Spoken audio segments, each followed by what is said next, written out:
সুন্দর। আসলে কতখানি গেছে এক লাইন হ্যাঁ, মাত্র। পুরো এক প্যারা গেছে। আমার তো মনে হচ্ছিল যে আমাদের বসে থাকাটা কি ঠিক হতেছে নাকি, জাতীয় সঙ্গীত হলে তো আমাদের দাঁড়ানো দরকার।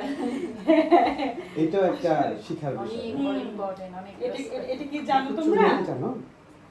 কি করছো? যোগ্যতা বা যোগ্যতা জানো? 21শে ফেব্রুয়ারিতে যখন নাচছো, তখন আমার সোনার বাংলাদেশ তখন সবাই দাঁড়াই ছিল, সিলেন্স ছিল। কেন করি তোমাকে আমি বলছি? কি করছিলে? রেসপেক্ট করে। এর জন্য ন্যাশনাল যাদের জন্য আমরা নাচটা করি, এটা দিদি আরো ভালো জানে। C'est pas la এটা respect. তো আমি জানি না অবশ্য। Les gens qui ils sont morts এটাই নাও। pour la langue. আমাদের পাশে বলো।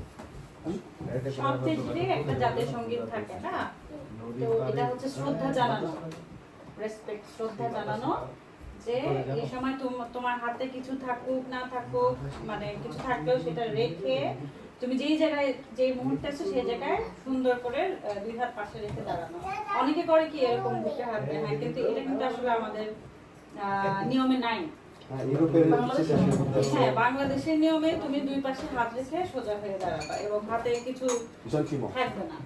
এবং কোনো কিছু ব্যস্ত থাকা যাবে না। হ্যাঁ, তখন সম্পূর্ণ হ্যাঁ ঠিক এরকম সম্পূর্ণ মনোযোগ, অ্যাটেনশন তোমার ওই জাতীয় সঙ্গীতের উপরে দিতে হয়, বুঝেছো? আচ্ছা, তাহলে তোমাকে বলছি সক্ষম কুলকুল সমাধি না কি কি বলছো সেটা বলো।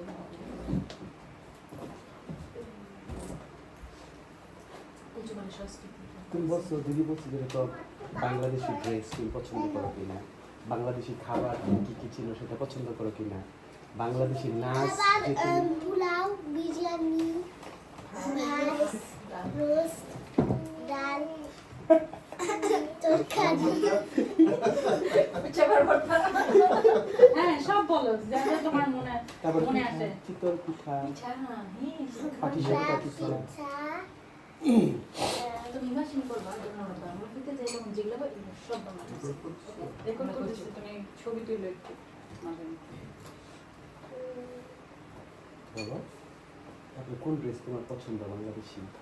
আগে তো শুধু শাড়ি। বাংলা ঘুরে যাবে, হ্যাঁ আগে যে কান্না করতে শুধু বাংলাদেশি ড্রেস যেটা ঘুরবে বেশি, অনেক ছড়াবে বেশি, তারপরে হ্যাঁ তারপরে স্কার্ট যেগুলা, তারপরে পাবো পাঞ্জাবি পরলে কত পছন্দ করো এগুলা বলো।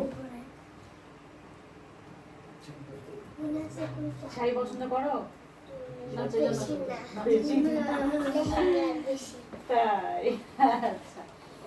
এখন তো তোমাদের যেরকম বয়স, এদেশে মানুষের চুড়ি, তাই চুড়ি ভালো লাগে? হ্যাঁ বলো যে চুরি মেহেদি, তাই মেহেদি, বাহ। আর রেশমি চুড়ি, রেশমি চুড়ি, হ্যাঁ এটা তো একদম বাংলাদেশের একটা, এটাও হ্যাঁ মানে চেনা যায় যে বাংলাদেশি। রেশমি চুড়ি ঠিকই বলেছো। তারপর টিপ করো তোমরা, টিপ টিপও কিন্তু একটা বাংলাদেশি বাঙালিদের একটা ঐতিহ্য, বুঝেছো? খুবই ছোট্ট একটা জিনিস। এটা বুঝাইতে পারি না এটাকে। কোনটা? টিপ। মেহেদি। অনেক মানুষ এটা জিজ্ঞেস করে, এটা বুঝাইতে ও পারি না। আচ্ছা আচ্ছা, তাই না? বলবা যে এটা এটা আমাদের এটা তো মানে শুধু আমাদের মুখটাকে বের করে করা হয়। হ্যাঁ মানে নিজের সৌন্দর্যের জন্য, সুন্দর লাগার জন্য। অনেকে অনেক সময় বলে, যেমন লাল টিপ পরলে অনেক সময় অনেকে বলে যে সূর্যকে সিম্বল করে পড়তেছে, হ্যাঁ, যে যেমন ধরো অনেক সময় প্রতিবাদের ভাষা হিসেবে অনেকে লাল বড় টিপ পরে, মানে হ্যাঁ। সেম কাজ এটা। হ্যাঁ মানে লাল টিপ সবচেয়ে বেশি পড়ে। হ্যাঁ ঠিক। আবার অনেকে দেখা যায় কোন একটা জায়গায় ধরো এরকম প্রতিবাদ করতে গেছে বা কিছু, তখনও হচ্ছে গিয়ে একটা বড় লাল টিপ করে, এরকম। তো আচ্ছা, তাহলে হচ্ছে তোমাকে তাহলে এরকম ভালো লাগে যে বাংলাদেশি যে আমাদের যে সংস্কৃতি, এরকম কালচার, সত্যি করে বলো সত্যি ভালো লাগে নাকি আসলে এখন এমনি বলা যায়? কিন্তু শাড়ি বেশি না। শাড়ি বেশি না, হ্যাঁ তোমার তো ছোট, না, একটু শাড়িটা শাড়ি একটু আমাদের ডিস্টার্ব। একটু ঝামেলা লাগে না তো? গরম লাগে। তাই, আচ্ছা ঠিক আছে, তাহলে তোমরা এখানে কি আর কোথাও এরকম করতে পারো যে কোনো জায়গায় এই যে এখন যেমন জানলা ইবাদি তোমাদের কি বলে দিদি তো না, ইবাদির কাছে তোমরা নাচ শেখো, হ্যাঁ এরকম আর কোনো কি সুযোগ আছে তোমাদের গান শেখার বা ধরো এই আমাদের যে বাংলাদেশি পোশাক গান শিখতাম আগে। গান শিখতে এখানে? ছোট মার কাছে। আচ্ছা, ও, আর ইনস্ট্রুমেন্ট বাজাই, পিয়ানো তাই? আর ভায়োলিন। ও আচ্ছা, পিয়ানো আর ভায়োলিন এগুলো দুইটাই কিন্তু আমাদের না, এটা হচ্ছে বিদেশি। আমাদের গুলোতে কি আছে? হারমোনিয়াম, তবলা, একতারা। হ্যাঁ, good. তোমরা কি দেখেছো একতারা? দেখেছো? ভাইবোনের মধ্যে চারটা কম আর একটার মধ্যে একটা কম। একটা দেখি। ওদেরকে দেখেন ছবি বা ভিডিও, তো ইউটিউবে তো ভিডিও পাওয়া যায়। হ্যাঁ, একতারা, তারপরে আরো আছে খঞ্জনি, হ্যাঁ ডুগডুগি, বুঝেছো? এরকম আরো অনেক বাদ্যযন্ত্র আছে, এগুলো তো ওরা ভেরি গুড। ঢোল, তারপরে তবলা তো বলেছো, তারপরে হারমোনিয়ামও বলেছো, তারপর ঢোলের মতো আরেকটা আছে, ওটাকে বলে মাদল। মৃদঙ্গ আছে একটা, এগুলো হচ্ছে হ্যাঁ বাঁশি। ভেরি গুড, সুন্দর সুন্দর বলছো। আমি আগে বাঁশি করতে চাইছিলাম, তাই? কিন্তু আমি অনেক ছোট ছিলাম, এটার জন্য আরেকটা ছিল। ও, এটার জন্য চেষ্টা করছো। এখন কি এটা শেখো? কিবোর্ডটাকে শেখো এখন? শেখো কিবোর্ডটা এখন শেখো? সখন আমি তোকে ভায়োলিন কিনে দিই, আমার সোনার বাংলা প্রথম বেড়াতে সময় না। হ্যাঁ শুনে ঠিক আছে, এটার পরে তোমাদের এটা শেষে তোমার ভায়োলিন শুনবো কিন্তু, ওকে? আচ্ছা, তাহলে আমি আপনি একটু সাহায্য করেন যে আমি জানতে চাচ্ছিলাম যে এখানে দেশীয় সংস্কৃতি জানার সুযোগটা কেমন আসে ওদের জন্য। তুমি কোথায় গেলে বাংলাদেশের ঐতিহ্যটা দেখতে পাও, কিভাবে জানতে পারো? কোথায়? ও ডরাচ্ছে। বর্ধমানে গিয়ে যায়। আমাদের খ্রিস্টান কালচারটা যদি সেটা কিন্তু বাংলাদেশ থেকে উঠে আসছে, বাংলা গান যে আমরা করি। তুমি সেটা বলো, বেশি বলো। তুমি পয়লা বৈশাখ করো যে বড়দিনে গিয়ে যায়, আর বাংলাদেশে যত ফেথ হয়, যেমন পয়লা বৈশাখ হয়, পিকনিক হয়, 21শে ফেব্রুয়ারি 21শে ফেব্রুয়ারি হয়, আর এখানে উগাদি দিন সামেলার অনুষ্ঠান হয়। এই সবগুলাই তোমাদের এই বাংলাদেশি সবকিছু শামেলা সিনেমা ফেস্টিভ্যাল। হ্যাঁ, সিনেমা ফেস্টিভ্যাল সেটা এটা Okay, আমরা presentation দিই। কালচারের সাথে এটা আসে। আমরা বাংলাদেশি কালচারকে প্রেজেন্ট করি, রিপ্রেজেন্ট করি ফেস্টিভ্যাল নাচে। তুমি বলে যাচ্ছ, তুমি বলো তো। তুমি কিভাবে বাংলাদেশি কালচারটা যেমন দেখো? তুমি পয়লা বৈশাখে যাও, বড়দিনের পূজা, মিস্টারের গিয়ে যায়, স্টারের পূজা, সেখানে বাংলা ড্রেস পরি আমরা, বাংলাদেশি ড্রেস, বাংলা গান করি, পহেলা বৈশাখ, ডিজেও কি বাংলা গান হয়? বাংলা বৈশাখ। তারপর ওখানে যে বাংলাদেশের মতো কীর্তনটাও করে। এই যে আমাদের আমরা বাসায় বাসায় যে কীর্তন করি তো, আচ্ছা আচ্ছা, আমাদের এখানে আসছিল অন্তত 50 জন কীর্তন করার জন্য। মানে আমরা বাসা বাসায় যাই কীর্তন করি। আচ্ছা আচ্ছা। তারপরে পয়লা বৈশাখ 16 ডিসেম্বর, বিজয় দিবস, বিজয় দিবস, সেসেলা যোগ্য বিচ্ছু, ভিক্টোরি।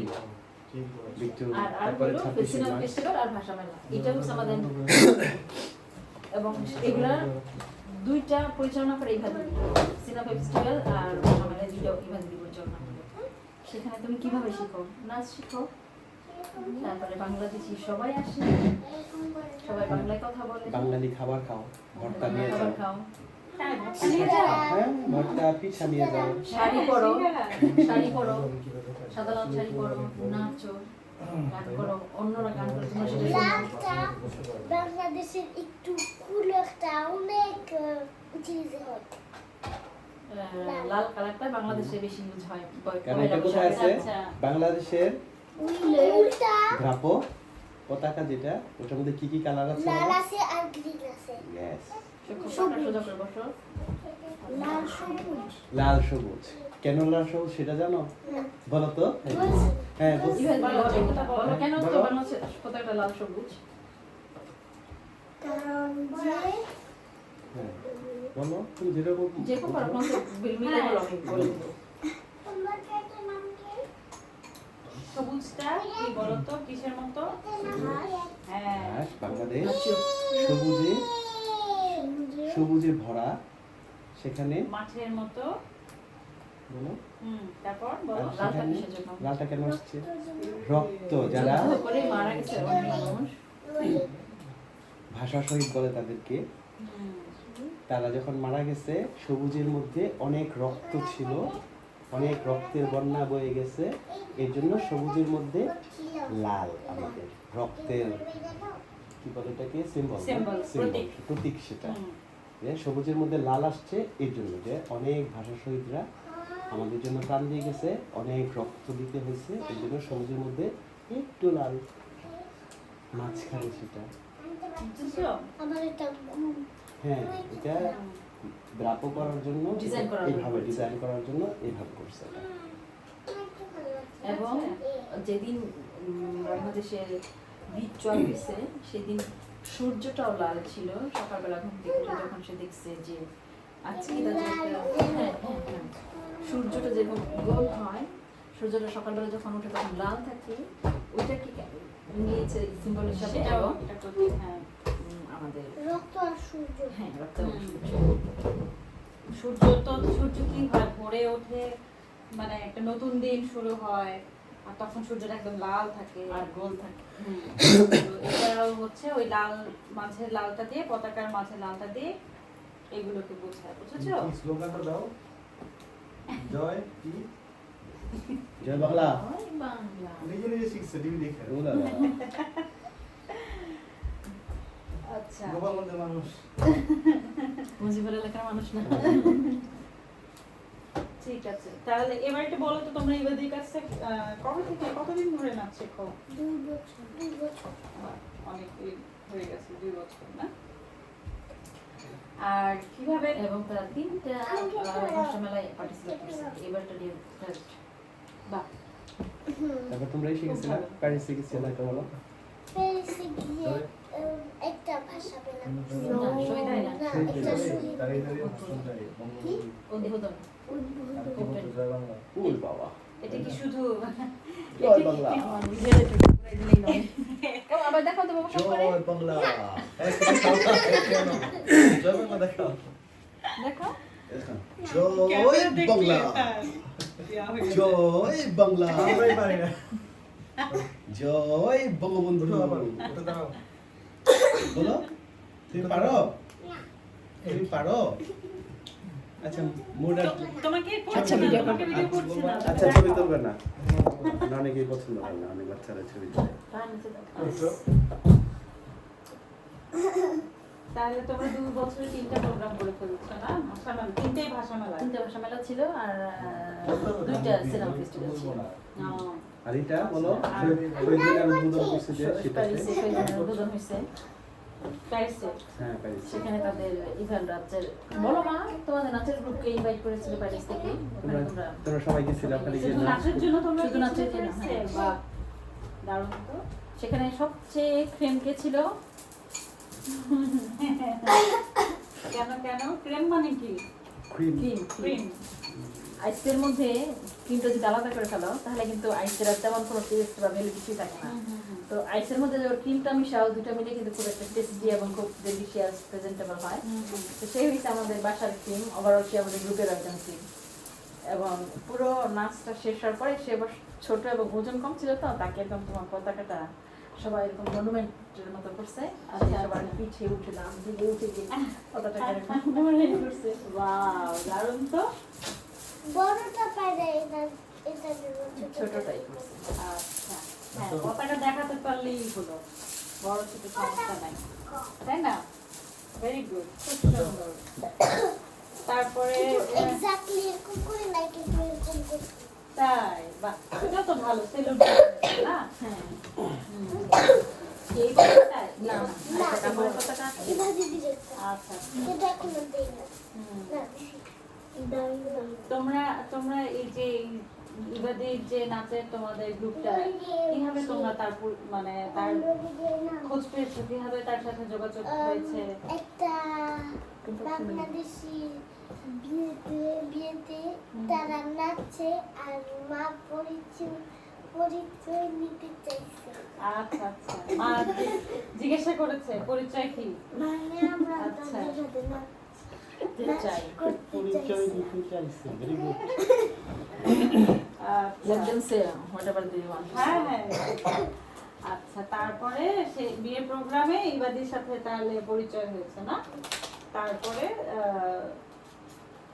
সেখান থেকে তার সাথে যোগাযোগ করে তারপরে কি করেছে, নাচ করার মানে কিভাবে শুরু করলে?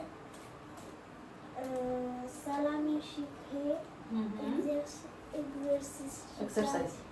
এক্সারসাইজ শিখে আর একটা ছোট নাচ আচ্ছা প্র্যাকটিস আচ্ছা, মানে তার কি তার বাসায় যে শিখতে নাকি তোমরা কোথায় শিখতে তখন, নাকি তখন সে এসে তাদের বাসায় শিখতো? তখন তাদের বাসায় শিখতে। আচ্ছা, তোমাদের সাথে আরো কেউ ছিল তখন? আচ্ছা, আরো অনেক অনেক ছিল? অনেক অনেক অনেক কিন্তু অনেক অনেক না, কিন্তু অল্প না। কত? 5-6 জন? নিচে নিচে নিচে 5-6 জনের আর মতো? একটু জোরে কথা বলো না। আচ্ছা। আচ্ছা, তাহলে এভাবে হচ্ছে এবারের সাথে তোমাদের পরিচয়। তাহলে এটা তোমরা মানে কতদিন ধরে এই পরিচয়টা বলতে পারো? এখানে তো এসেছো 2020 সালে, ইবাদির সাথে পরিচয় হলো কত সালে? বলো। ইবার সাথে ইভা দিদি বলো, পাপার ফ্যামিলি সেটা বলো। ইভাদি পাপার ফ্যামিলি, তার মা পাপার একটা কাজিন। আচ্ছা ইভা দিদি আমাদের কাছে এটা বলো। ইভা দিদির মা হচ্ছে আমাদের কাকাতো বোন, তো আচ্ছা আচ্ছা মানে আমার ইভা বান্ধব ভাগ্নি ভাই আমার। আচ্ছা আচ্ছা আচ্ছা। তা আগে কিন্তু চিনতাম না আমরা, এখানে তো আসার বলছে পরে- না যে তুই আসার পরে আমাদের কেমন চিনছে। আচ্ছা, হ্যাঁ হ্যাঁ বলছিল, হ্যাঁ। আচ্ছা কারণ ইভা অনেক ছোট, আবার মামারা থাকতো এক জায়গায়, ইভা মারা থাকতো আরেক জায়গায়। হুম। ইভার গ্রামে এখন যেত সবার কাছে সবসময় কিন্তু ইভার মায়ের সাথে শিক্ষা তো তোমরা অনেক হ্যাঁ, হ্যাঁ। আগে থেকে, তার তো সবসময় সেই হিসাবে আমরা জানতাম যে কি বলে ইভা নাচে। এখানে যখন জানতাম যে হ্যাঁ শিবরার ভাগ্নি এখানে আসছে, নাচে আসছে, সেরকম নাচের প্রোগ্রাম নিয়ে ইভা আসছে এখানে প্রথম। নাচের প্রোগ্রাম করাইতেছে করতেছে, তারপর মামি গিয়ে তার সাথে কথা বলে নাচ শেখার ব্যাপারটা শুরু করছে। কারণ তাদের ফ্যামিলিতেই নাচ আছে এবং এটা তোমার রক্তের মধ্যেই আছে। আমি চিন্তা করছি যেহেতু তাদের পিসিমণিরাও নাচে, তারপর তার কাজিন যেটা আছে একদম ফার্স্ট কাজিন, তার জ্যাঠাতো বোন এবং অন্যান্য তোমার মামার কাকাতো ভাই যারা তাদের মেয়েরাও সবাই নাচে। সেই হিসাবে আমার মনে হচ্ছে যে ওদিকে যদি আমি একটু নাচটা ধরাইতে পারি ওরা ভালো করবে। ইভা তাদের ফার্স্ট কাজিন এবং তার ফ্যামিলিতে সবাই ভালো গান করে, সংস্কৃতি চর্চাটা তাদের ফ্যামিলিতে খুব ভালো আছে। সেই সেন্সে আমার মনে হলো যে এটা খুবই ভালো কথা, একটা সেটা ধরে রাখতে পারাও আসলে। হ্যাঁ হ্যাঁ এটা তোমার কি বলবো একটা ফ্যামিলি হেরিটেজ আমার মনে হয়েছে। তারা কি তার পিসিরা তাহলে তারা কি এদিকেই থাকে নাকি না? না পিসিমণিরা কেউ এখানে থাকে না, কিন্তু বাইরে হ্যাঁ শিপ্রাদির কথা বললাম যে উনি তো মারা গেছেন জানো। উনি একজন বিশেষ ডান্সার, যে আমার শ্বশুরমার সাথে তার দাদু খুব স্নেহ করতেন তাকে। কে আমাদের সাথে সিরাজু